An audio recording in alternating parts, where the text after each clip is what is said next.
اعوذ باللہ من الشیطان الرجیم بسم اللہ الرحمن الرحیم واذکر فی الکتاب اسماعیل انہ کان صادق الوعد وکان رسولا نبیا وکان یأمر اہلہ بالصلاة والزکاة وکان عند ربہ مرضیا۔ اور کتاب میں اسماعیل کا ذکر کرو، بے شک وہ وعدے کے بہت سچے تھے اور وہ رسول و نبی تھے، اور وہ اپنے اہل و عیال کو نماز کا اور زکوٰۃ کا حکم دیتے تھے، اور وہ اپنے رب کے پاس بہت ہی پسندیدہ تھے۔ یہاں پر جو انبیاء کرام کا تذکرہ چل رہا ہے، اور ہم نے اس سے پہلے عرض کیا تھا کہ یہاں پر نبیوں کا کردار بیان کیا جا رہا ہے، ان کی زندگیاں بیان کی جا رہی ہیں کہ یہ نبیوں کی زندگی کو پڑھیے اور اس پر غور و فکر کیجیے اور دیکھیے۔ اللہ نے ان کے پہلو، ان کی زندگی آپ کے سامنے کھول کر رکھ دی ہے تاکہ یہ دیکھیں کہ اللہ کے پسندیدہ لوگ کیسے ہوتے ہیں، اللہ کیسے بندوں کو پسند کرتا ہے اور کیسے بندوں کو ناپسند کرتا ہے۔ لہذا قرآن پاک میں اللہ نے انبیاء کرام کا تذکرہ فرمایا ہے، نیک و صالح لوگوں کا جو تذکرہ کیا ہے وہ اس لیے کیا ہے تاکہ بندے جو قرآن پاک کے پڑھنے والے ہیں، جو اللہ کے پیغام کو پڑھنے والے ہیں، وہ جان لیں کہ اللہ کو کیسے لوگ پسند ہیں، کس طرح کا کردار رکھنے والے، کس طرح کی عظیمت رکھنے والے، کس طرح کا اپنا پیکر رکھنے والے لوگ اللہ کو پسند ہیں، اور کون سے وہ لوگ ہیں جو اللہ کو سخت ناپسند ہیں۔ جیسے قارون کا تذکرہ کیا گیا، فرعون کا تذکرہ کیا گیا، شیطان مردود کا تذکرہ کیا گیا۔ اللہ رب العزت جن کو ناپسند کرتے ہیں، جن کی حرکتوں کو ناپسند کرتے ہیں، جن کی زندگی گزارنے کا جو طریقہ ہے اس طریقے کو اللہ ناپسند کرتے ہیں، اس کا ذکر اللہ رب العزت نے قرآن پاک میں فرمایا ہے۔ لہذا یہاں پر فرمایا گیا کہ جب یہ تذکرہ چل رہا ہے، جب انبیاء کا تذکرہ چل رہا ہے، تو اسی کتاب میں یاد کرو، تذکرہ کرو اسماعیل کا۔ حضرت اسماعیل علیہ السلام، جیسا کہ اس سے پہلے گزر چکا ہے کہ وہ حضرت ابراہیم علیہ السلام کے سب سے بڑے بیٹے ہیں۔ اللہ نے حضرت ابراہیم علیہ السلام کو سب سے پہلے جو اولاد عطا فرمائی حضرت حاجرہ سے، جب وہ مصر میں تھے وہاں پر حاجرہ کو دیا گیا، اور حضرت حاجرہ سے انہوں نے شادی کی، اور حضرت حاجرہ سے جو اولاد ہوئی وہ حضرت اسماعیل تھے۔ اور اسماعیل علیہ السلام بچے ہی تھے، ابھی چھوٹے تھے، مگر ان کے اندر دین، ان کے اندر تقوی، ان کے اندر صداقت اور سچائی وہ اس قدر تھی کہ جب حضرت ابراہیم علیہ السلام نے خواب دیکھا کہ وہ اپنے بیٹے کو اپنے ہاتھوں سے ذبح کر رہے ہیں، اور چونکہ نبیوں کا خواب بالکل سچا ہوتا ہے، لہذا انہوں نے اسماعیل سے کہا کہ بیٹے، میں نے خواب دیکھا ہے کہ میں تجھے اپنے ہاتھوں سے اللہ کی راہ میں قربان کر رہا ہوں۔ تو اسماعیل علیہ السلام نے کہا کہ ابا جان، جو آپ کو حکم دیا جا رہا ہے وہ آپ کر ڈالیے، بے شک آپ مجھے صبر گزار پائیں گے، صبر کرنے والا پائیں گے۔ ستجدنی انشاءاللہ من الصابرین، اللہ نے چاہا تو آپ مجھے صبر کرنے والا پائیں گے۔ وہ چھوٹے سے بچے جو ابھی دوڑنے کے لائق ہوئے ہیں، چھوٹے سے بچے کا یہ ذہن کیسے بنا، اللہ کے لیے اتنی محبت دل کے اندر کیسے آئی؟ بلا شبہ یہ حضرت ابراہیم علیہ السلام اور حضرت حاجرہ یعنی ماں اور باپ دونوں کی یہ تربیت کا نتیجہ ہے۔ ماں اور باپ دونوں جیسے تھے ویسے ہی ان کا بچہ ہوا۔ لہذا یاد رکھیے کہ ماں اور باپ جیسے ہوں گے ویسے ہی بچہ ہوگا۔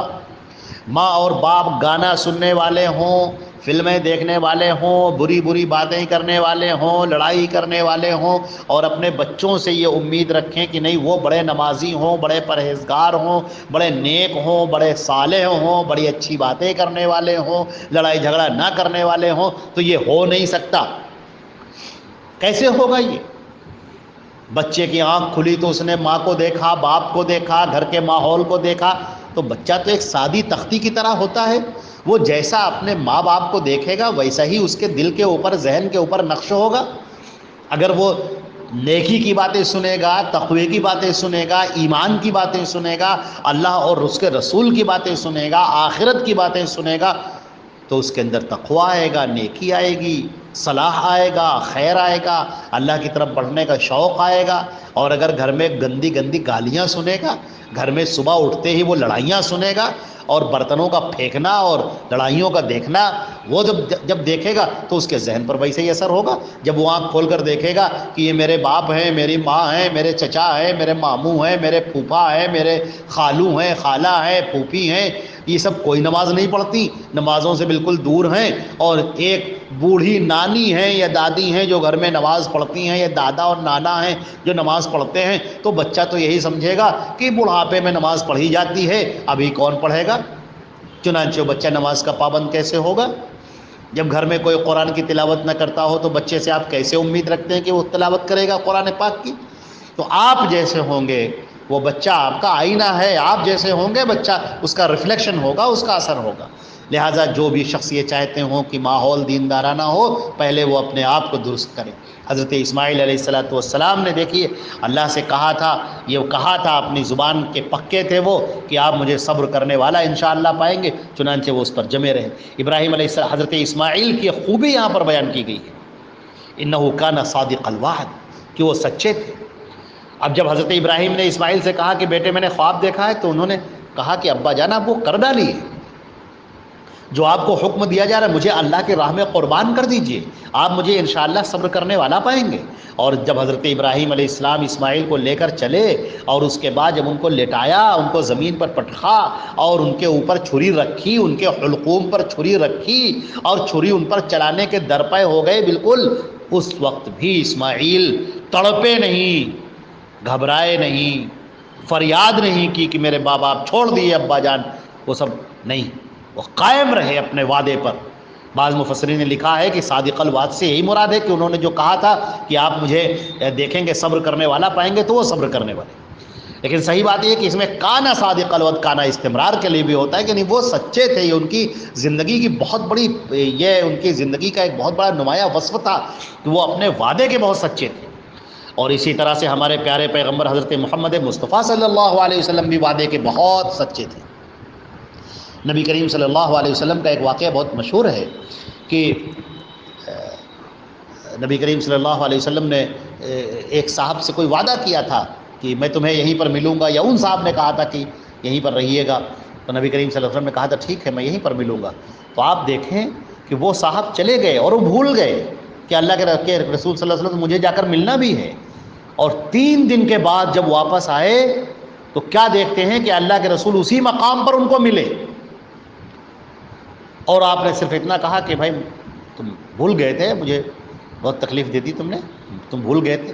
لیکن وعدے کی اس قدر سچے کہ آپ وہیں پر قائم رہے۔ لہٰذا ہمارے نبی صلی اللہ علیہ وسلم نے وعدے کی پختگی سکھائی ہے، جب آپ کسی سے وعدہ کریں تو اسے پورا کریں۔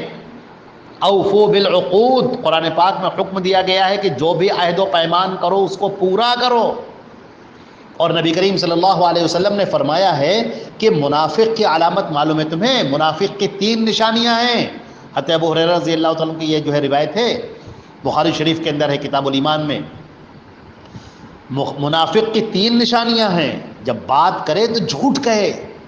اور وعدہ کرے تو وعدہ خلافی کرے، اور امانت رکھی جائے تو امانت میں خیانت کرے۔ تو آپ دیکھیں کہ ایک منافق کی یہ علامت ہے کہ جو ہے وہ وعدہ خلافی کرتا ہے۔ اسی طرح حضرت نبی کریم صلی اللہ علیہ وسلم نے اپنے داماد جو حضرت زینب کے شوہر تھے، ان کا نام ابو العاص بن ربی تھا، ان کی تعریف آپ نے کی اور کہنے لگے اس نے مجھ سے بات کی اور سچی بات کی، اور اس نے مجھ سے وعدہ کیا اور وعدہ پورا کر کے دکھایا۔ یہ بھی بات بخاری شریف کے اندر کتاب فرد الخمس کے اندر اس بات کا ذکر کیا گیا ہے، اور مسلم شریف میں بھی ہے کتاب فضائل الصحابہ میں اس کا ذکر ہے، باب ہے اس کا حضرت فاطمہ رضی اللہ تعالیٰ عنہ کے فضائل۔ تو نبی کریم صلی اللہ علیہ وسلم کس قدر وعدے کے پکے تھے، اور کس قدر آپ نے جو ہے وہ آپ نے سچائی کے اوپر زور دیا ہے، وعدے پر قائم رہنے پر زور دیا ہے۔ تو حضرت اسماعیل علیہ السلام کی صفت بیان کی گئی ہے، یہ پیغمبرانہ صفت ہے، وعدے پر قائم رہنا یہ پیغمبروں کا شعار ہے، یہ نبیوں کا، رسولوں کا شعار ہے، جھوٹ نہ بولنا، سچائی پر قائم رہنا، وعدہ خلافی بالکل نہ کرنا، امانت میں خیانت بالکل نہ کرنا، اپنے بات پر قائم رہنا، سچائی پر قائم رہنا، یہ نبیوں کا طریقہ ہے، نبیوں کا شعار ہے۔ فرمایا وَكَانَ رَسُولًا نَبِيًّا، اور وہ رسول و نبی تھے۔ اور ایک اور بات، وَكَانَ يَأْمُرُ أَهْلَهُ بِالصَّلَاةِ وَالزَّكَاةِ، وہ اپنے گھر والوں کو نماز کا زکوٰۃ کا حکم دیتے تھے۔ دیکھیے صاحب، بعض بہت لوگ ہوتے ہیں باہر باتیں بڑے اچھی کرتے ہیں، گھر میں آ کر لوٹتے ہیں تو بالکل بگڑ جاتے ہیں۔ لیکن ایک سچا انسان وہ ہے جس کا ظاہر و باطن نیک ہو، گھر کے باہر بھی وہ نیک ہے اور گھر کے اندر بھی وہ نیک ہے۔ باہر بھی وہ حکم دے رہا ہے نیکیوں کا اور گھر کے اندر بھی وہ حکم دے رہا ہے نیکیوں کا۔ اور نماز کا حکم دینا جو محتم بشان عبادت ہے،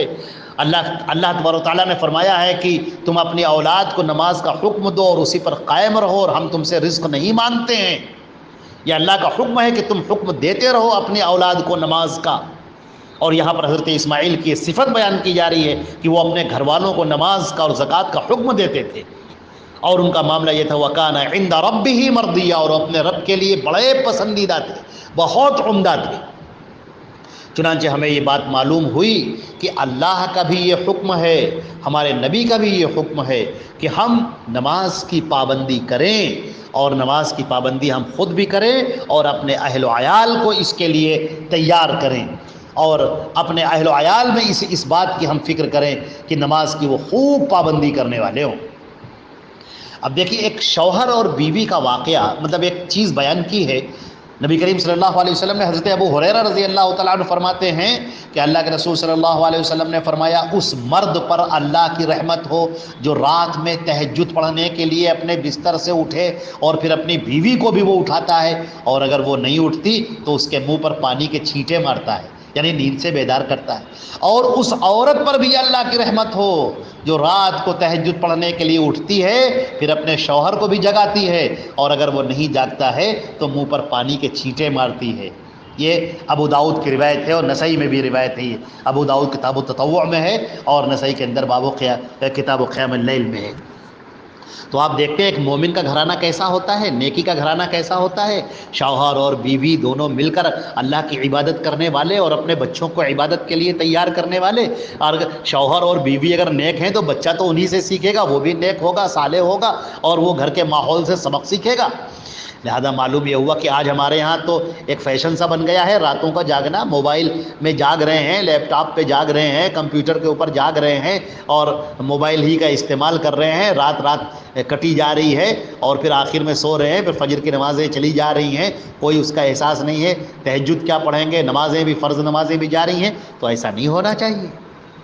نمازوں کی پابندی ہو، اور تہجد، اللہ کے رسول صلی اللہ علیہ وسلم نے فرمایا کہ فرض نماز کے بعد سب سے افضل نماز تہجد کی نماز ہے۔ یہ قیام اللیل ہے جو فرض نماز کے بعد اللہ کو سب سے زیادہ پسندیدہ نماز اور بہت فضیلت رکھنے والی وہ تہجد کی نماز ہے۔ کتنا خوش قسمت ہے وہ مسلمان جسے تہجد کی نماز نصیب ہو جائے۔ اللہ رب العزت ہم کو اور آپ کو اس کی توفیق عطا فرمائے۔ والسلام علیکم ورحمۃ اللہ وبرکاتہ۔